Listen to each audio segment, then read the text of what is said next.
Hi everyone, number one Marmaduke fan here. I picked up this variant of the number one Amazing Spider-Man Renew Your Vows because it's Marvel Agents of S.H.I.E.L.D. and I guess no one cared about it, so it was in the sad 50-cent box. So I figured I'd pick it up. So I've been expressing my thoughts on wanting to do a satire fixing Jag-off Spider-Man and making him the heroic character I remember again with some serious drawing, not just like my little goofy doodles to make fun of a comic, but really get serious about it. And I'm torn on whether I should just go ahead and write it or whether I should actually try to catch up on the Spider-Mans I've been skipping for the past several years as a way of kind of understanding what it is I'm satiring.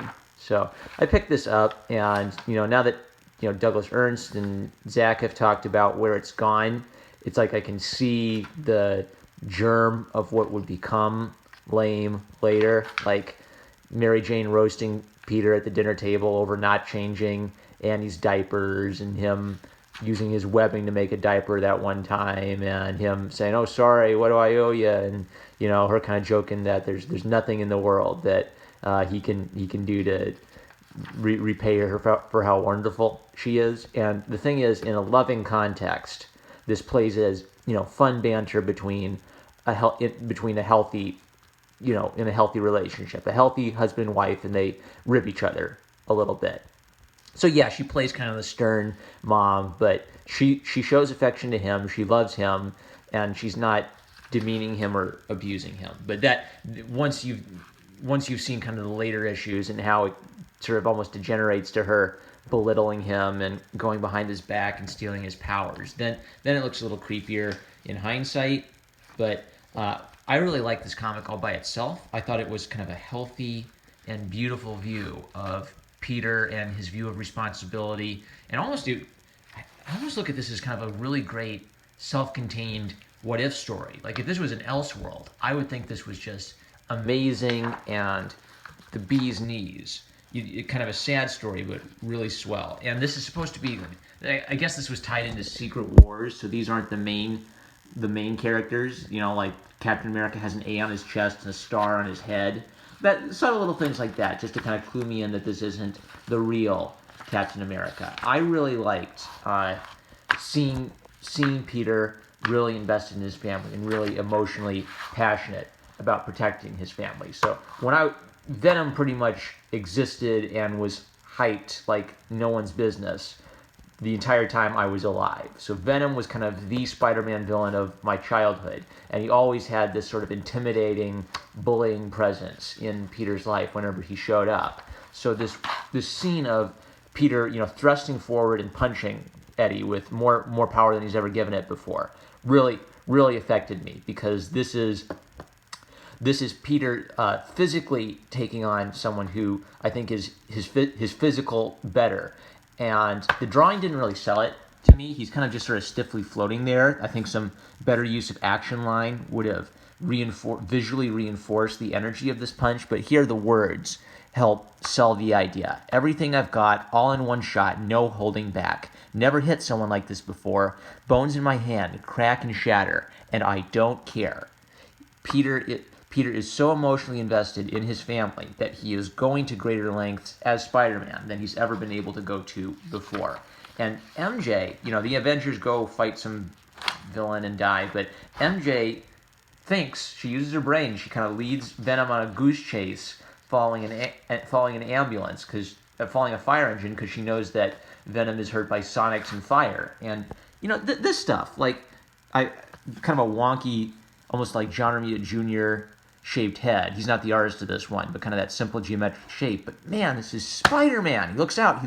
He sees the Avengers. He's got to make a choice. He's always got these two things he's got to pick between: being a hero and his family. And he picks his family, and he goes right after them. He just takes one little look at the Avengers, and boom, after his family. He's a good dad. He essentially has to kill Venom in his fight with Venom, and this affected me too. That was the day the Avengers died. It just looked like him.